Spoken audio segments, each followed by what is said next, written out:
What if 1 hour, just 1 hour, could be more productive than someone's entire week? No burnout, just brain science. Hello everyone, I am Dr. Shambhu Yadav, a neuroscientist and stress biologist from Harvard Medical School, and welcome to the Diary of a Scientist. Today I am going to show you how to train your brain to be more productive in just 1 hour, using powerful science-based tools that can turn into the ordinary hour into extraordinary. By the end of this episode, you won't just understand the productivity, you will master it. This isn't about the pushing harder, it's about the aligning with how your brain actually works. We are diving into the focus, tapping into flow state, outsmarting procrastination, and optimizing your brain's biology, which is neuronal synchronization. That means fire at the same time or coordinated pattern.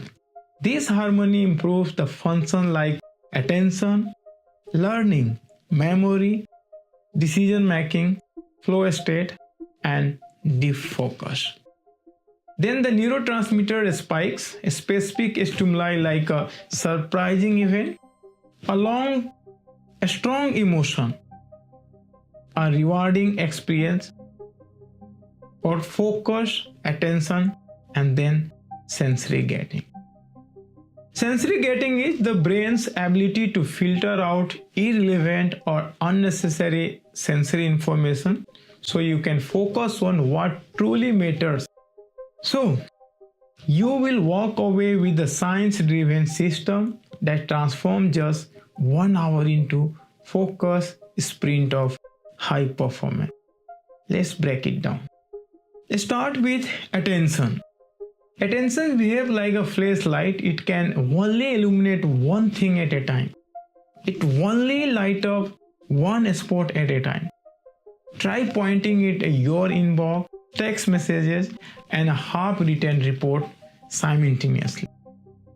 And you are not multitasking. You are just exhausting your brain. Your brain wasn't built to switch rapidly between the tasks. Research shows that the task switching not only slow you down, but it also actually drains your mental energy faster. So how do you protect your flashlight? Your brain. Begin with an attention audit. Attention audit is the process of examination how, where, and on what you spend your attention throughout the day, with the goal of identifying distraction, leaks, and opportunity to improve focus and productivity. Like, where is my attention going? What steals it most often? When do I feel most focused? Which activity drain or sharpen my mind? Maybe it's the endless scroll of social media, Instagram, Facebook Reel, or maybe a background emails or meeting that could have been proceeding. So identifying these leaks is like finding a hole in your mental fuel tank. Plug them and you immediately gain power back. Now shift into the 1 hour mindset. You can crush it in just 1 hour if you play it smart. I have got a framework for you, like plan, execute, reflect, and recharge. Start planning with the clarity. Don't just say I am going to work. Say I am going to finish editing slide 3 of my presentation. Or don't say just I am going to study. Say I am going to finish one chapter. The specificity gives your brain a target. So whatever you are doing, execute with the intensity. Set a timer for 1 hour, eliminate distractions, silence your phone, and go all in. No hopping, no multitasking. Just you and the task with fully focus. Once that timer goes off, pause to reflect. How did it go? Did you finish what you intended? What worked? What threw you off? It's a micro examine and it's rewire your brain to improve each round. Once you finish your task, then recharge. Step away from work or study table. Walk around your block. Stretch. Breathe. This isn't slowing, it's how your nervous system resets the prepare for the next high performance window. And then there is a moment we all experienced. When time dissolves, the world fades and only the work remains. And that's the flow. And it's one of the most potent productivity tools your brain has. Neurologically, here is what's happening. Your prefrontal cortex, which is the part of your brain that executes control center, start humming smoothly. It's a brain inner critic silences, and simultaneously neurotransmitters like dopamine, norepinephrine, and endorphin surge, giving you focus, motivation, and even the touch of the bliss. It's a cocktail of clarity and energy. But flow doesn't just show up, you have to invite it. The first key is clarity. Your brain doesn't thrive on unclear tasks like be productive. It needs a bull eyes. Something like write 500 words or solve 5 equations. That's the mental anchor. And the second is feedback. You need to know in the real time if you are making progress. It might be visual word count or hearing your music scratch progress. When you can tell immediately how you are doing, your brain stays engaged.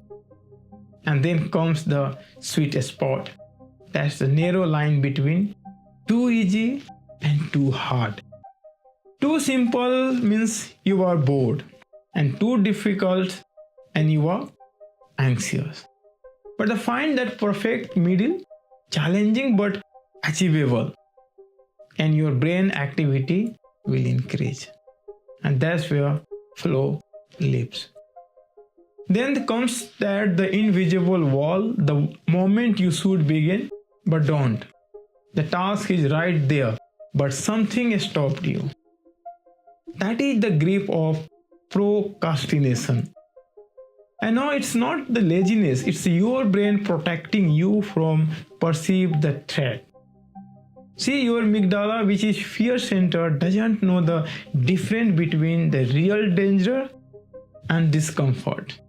So when a task feels overwhelming or uncertain, your brain sounds the alarm. To your mind, that presentation or the study you have been avoiding feels just as dangerous as lion chasing you. So you escape it, swapping in a safer activity like scrolling Instagram. And on the top of that, your brain is wired to crave immediate gratification. Like dopamine, which is chemical molecule of more, which is the feel-good chemicals released for an easy win. Like a video, like Instagram reel, snacks, not for the long-term payoff. And that's why a Netflix episode feels better than drafting a report.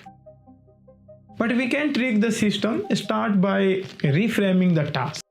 Instead of focusing on the pain of starting, imagine the pride of finishing. Don't picture the routine, picture the reward. And that's the simple changes your brain's emotional forecast. So far we have talked about the focus, flow and procrastination.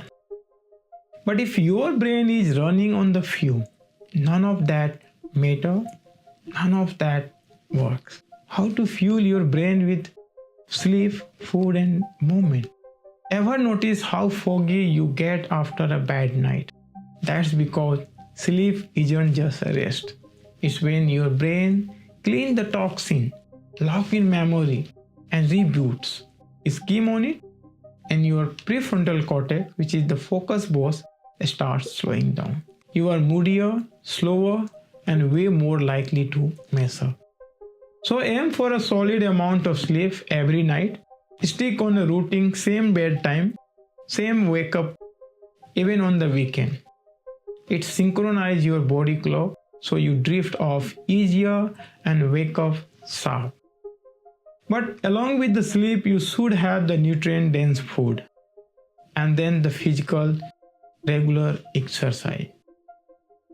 Our brain runs on the glucose that you know, sugar from what we eat, but junky carbs like the candy spike cups and then drop you hard. Stuff like whole grains or veggies keep the energy steady and that fat, which is beautiful for the brain because your brain is mostly fat.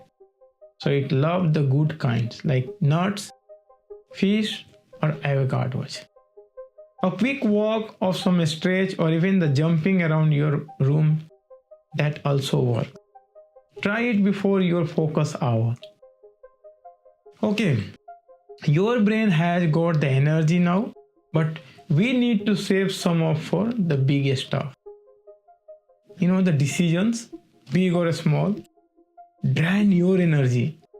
Ever notice wiped out after a picking dinner or arguing over plans? That decision fatigue. So let's streamline it. Your brain doesn't care if it's choosing cloth or the career move. Every call takes a toll, pile up too many, and your judgment slip. You impulse buy, snap at people, or just give up. We have got to the lighten the load. But how? One way, routines. Locked in the small stuff so you don't waste brain power. Wear the same style daily, prep meals ahead, boring, sure, but it's free you up for what count. Then prioritize your day, pick a few key tasks each day, stuff that really move forward. The rest can wait. It's like clearing the cluster from your mental desk. And watch out for the brain trap though. Sometimes you only hear what you want to hear, and that's a sneaky bias. So push yourself to look at the other side, or you might stick with the worthless just because you have sunk time on it. Know when to walk away. And then, my friend, the stress is the next. It's a beast, but we can gain control over it. A little stress that can fire under you, but too much, it's a productivity killer. It's a productivity destroyer. Let's figure out how to keep your brain cool under the fire. When stress hits, your body pumps out the cortisol, which is the stress hormone. In short bursts, it's a focus booster, sharpen you up to get you moving, but if it remains for the longer, it's a troublemaker. It messes with the memory, try your calm, and leave you scattered. Okay, we have got the tools, focus, flow, all of it. Now, how do we keep this humming forward? It's about the lifestyle, not a quick fix. So goals are destinations, symptoms are the map you use daily. Want to write a book? Write one page every morning at 8 am. That's the system. Stick on it and the wins pile up without you forcing that. Small moves, do solid work, explore over time. It's like a stacking pennies. Eventually, you will become rich. And the consistency is the secret sauce. But don't burn out. Plan breaks, lazy day where you teach the routine. It fuel, not the failure. And remember, my friend, the productivity isn't about doing more. It's about doing what matters and better. So train your brain, protect your focus, and build the system that works for you. Thank you for watching and see you in the next episode.